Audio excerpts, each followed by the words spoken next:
How's everybody doing? Jay Elsen, Jason Andera. Welcome to this MidcoSportsNet.com Varsity Sports Now Web Extra. And Jason, we're going to talk 11B starting. We can't get it all in the show, obviously. Too much to talk about between North and South Dakota. But we'll start with South Dakota, kind of a recap of the quarterfinals, move into some of the semifinal previews. But in Class 11B, Flandreau's a team that spent a lot of time up at the top of the 11B poll this year, but because of the power points, seeded fourth. Kind of a tough draw. They had to host the fifth seed from St. Thomas More on Monday night in the quarterfinals. No problem for the Flyers. They win it 48-12. Yeah, I was out at that game. They got it started fast, and then they kept dominating throughout the whole game. St. Thomas More doesn't have full strength, doesn't have their all-state quarterback Jake Sullivan, who's in a walking boot, which, affects St. Thomas More, a team that's traditionally very good. But Flandreau, just too quick, just too many weapons. Even the quarterback Jace Christensen, who hasn't had a huge year because he's got so many other weapons, he had a great game on last Monday night. So Flandreau, a tough draw, having to go on the road after beating everybody on their schedule, including Tri-Valley, a team that's beaten 11A teams. And a tough way to seed it, but they're going to have to travel to Winter, and that's a good team to play. Yeah, so as you said, Flandreau visits Winter. That's a 6 o'clock Central Time kickoff on Saturday. Meanwhile, Tri-Valley, as you said, who lost to Flandreau in a head-to-head matchup, is the 2 seed. Not only do they advance to the semifinals, but they get to host. Tough matchup for the Mustangs, though, an Aberdeen Roncalli team that's played pretty good football all season. Roncalli, defense is the name of the game up there, and they have put up multiple shutouts. I think 6 shutouts now on the year and only given up 7 points in the playoffs so far. Roncalli is a very good team. The sophomore quarterback, Zach Lundstrom, that guy, he could be Lundquist. I'm sorry, not Lundstrom. Lundquist could be the best young quarterback in the state, and he's doing it through the air. He's got a lot of weapons. Lucas Lorenz, a junior running back, has been huge. Dalton Cox has come up big, and of course Matt Swallow, their big playmaker, the little guy who's a senior.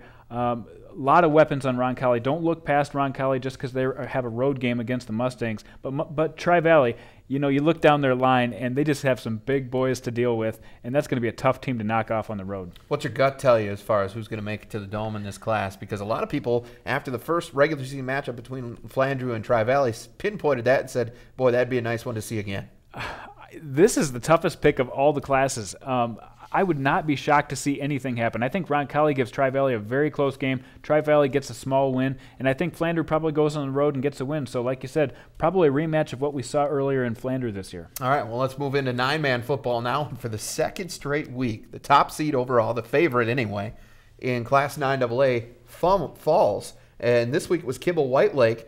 They host Howard, and we talked about it last week about what a tough draw that was for both sides because Howard was a good team, lost to some very good teams during the season, but came up with the 8 seed based on power points. And so they had to go to Kimball White Lake, who on the other side is thinking, wow, that's a pretty good team as an 8 seed coming in. And they found that out. They fall 38-34 to the Tigers, who advance to the semifinals. Yeah, speaking of tough draws, they are the true road warriors. To get to the Dome, they're going to have to win 3 road games. They have got another one coming up where they have to go all the way to Clark, Willow Lake to play them. But I'll tell you, Luke Loudenberg, the running back for Howard, he's like a Barry Sanders type running back, a little guy, a water bug. He's put up over 200 yards rushing in each of his last 2 games. And they're another team that just features 3 or 4 great athletes in that backfield that can hurt you.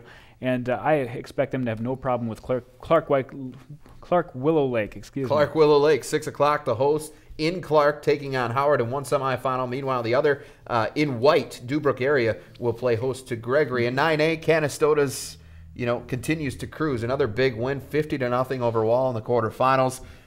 Everybody expects Canastota to not only get to the Dome, but to win the championship again. And certainly don't want to take any credit away from any of the other teams that are there, but it just seems like the Hawks are so much better than anybody else. And they will take on Arlington, the 4 seed at 6 o'clock in Canastota. Warner and Harriet Selby area will meet in the other semifinal. Of those 2, who do you think meets Canastota? Yeah, Arlington is a good team, and to get past them, you're going to have to shut down that power running game. They went for over 500 yards just between 2 backs last week. But I do think the Hawks will get past Arlington. But on the other side of the bracket, Warner's got off to a slow start the last 2 weeks, and I don't think that they can get off to a slow start and beat Harriet Selby. Harriet Selby is a very good team. They came out with a nice win last week. They're still undefeated on the year, and I think Harriet Selby gets the win and maybe gets within 50 points of Canastota when we get to the Dome. Again, assuming a lot. Moving on to Class 9B now, Harding County rolls 42-0 over Faulkton area, and this is the top seed overall. They will host Castlewood, a team that not only dethroned the defending state champs in Waverly South Shore, they annihilated them 48-8 in Waverly in the quarterfinals. Is Castlewood even better than maybe we thought? Castlewood's had a couple tough draws this year. They've been way up and way down, but when Lucas Chang and the Ching brothers get going, that is a team to watch out for. This is upset alert time. Hardin County hasn't had a huge test on their schedule yet this year. Castlewood will be the biggest test of the season, and if the Warriors come out and play like they did last week, they're going to give Hardin County trouble. But, of course, that's a huge road trip for them all the way across the state. And I'm not calling for the upset quite, but Castlewood will give Hardin County a good game. In the other semifinal, Cologne will play host to Viborg Hurley. And what do you see out of this one? We don't know a lot about Cologne, obviously. We've seen quite a bit of Viborg Hurley, very explosive team. Who makes it through? Well, Cologne is very physical, and on the other hand, you've got a really finesse team with the Cougars in Viborg Hurley. Viborg Hurley's taken a couple tough losses this year, an uncharacteristic loss to Hanson, where they really got buried, and that game came out of nowhere. And then, of course, lost to Canastota just like everybody else has.